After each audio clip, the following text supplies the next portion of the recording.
Assalamualaikum warahmatullahi wabarakatuh. Terima kasih atas perkenaannya untuk mengikuti materi saya hari ini, yaitu terkait pencegahan dan pengendalian hipertensi. Untuk pencegahan dan pengendalian hipertensi di sini berdasarkan Peraturan Menteri Kesehatan Republik Indonesia Nomor 4 Tahun 2019 untuk standar pelayanan minimal. Di sini pelayanan kesehatan yang sesuai standar itu terbagi atas 2 kategori. Di antaranya yang pertama adalah bagaimana edukasi perubahan gaya hidup, yang termasuk di dalamnya yaitu diet seimbang, istirahat yang cukup, aktivitas fisik dan juga kelola stres. Dan yang kedua adalah edukasi kepatuhan minum obat ataupun terapi farmakologi. Untuk pencegahan metode non farmakologi di sini terbagi atas 2, yaitu memperbaiki nutrisi, karena kecenderungan saat ini terjadi radikal bebas yang cukup tinggi sehingga antioksidan itu mengalami penurunan dan diperlukannya pertimbangan suplai baik itu vitamin dari luar, contohnya adalah vitamin E dan juga kalsium. Yang kedua adalah pengelolaan stres. Di sini yang perlu diketahui adalah bahwa produksi hormon yang tidak stabil ataupun terus-menerus dapat meningkatkan blood pressure atau tekanan darah sehingga menyebabkan kelahiran yang prematur. Untuk pengelolaan stres terbagi atas 4 kategori atau 4 jenis. Di sini dapat dengan terapi warna hijau. Kenapa dengan terapi warna hijau? Karena warna hijau dapat menimbulkan rasa nyaman, relaksasi, mengurangi kecemasan, dan juga dapat menyeimbangkan emosi. Yang kedua adalah dengan cara senam hamil. Senam hamil berguna untuk dapat menurunkan kecemasan dan juga relaksasi otot-otot badan sehingga mempengaruhi ke sistem saraf. Yang ketiga adalah terapi musik. Terapi musik di sini diperlukan untuk dapat memberikan stimulus kepada rasa relaksasi, dapat memberikan rasa rileks juga sehingga dapat mengurangi rasa nyeri tadi dan juga ketidaknyamanan yang terjadi. Untuk terapi berikutnya pengelolaan stres yaitu dengan menggunakan aromaterapi, karena aromaterapi ini dapat memberikan rangsangan terhadap produksi hormon endorfin yang menyebabkan rileks dan juga dapat menurunkan hormon kortisol penyebab stres dan juga kecemasan.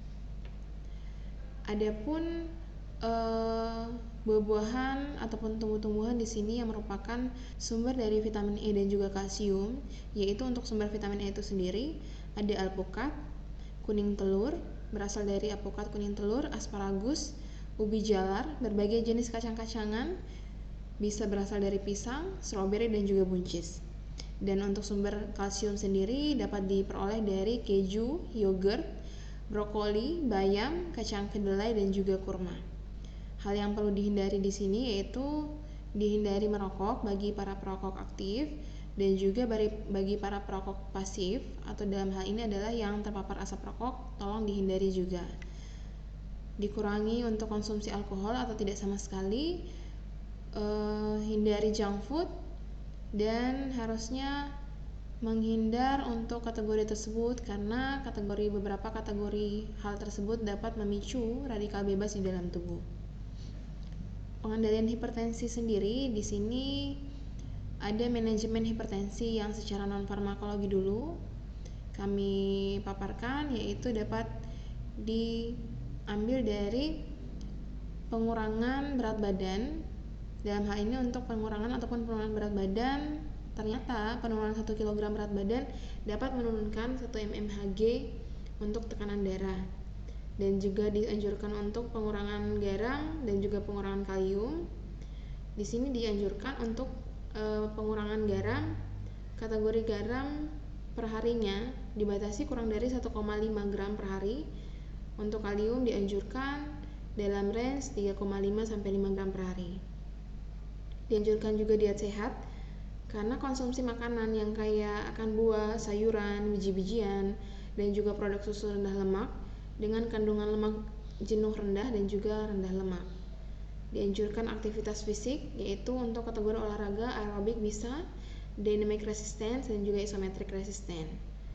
Dan yang paling utama adalah bagi yang mengkonsumsi alkohol dihentikan untuk alkoholnya dan juga stop merokok. Manajemen hipertensi di sini, kalau misalkan tadi sebelumnya secara non farmakologi, maka kita masuk ke manajemen hipertensi secara farmakologi ataupun sintetik. Untuk obat hipertensi kronik pada ibu hamil yang biasa digunakan, yang paling dianjurkan paling utama adalah kategori obat metildopa.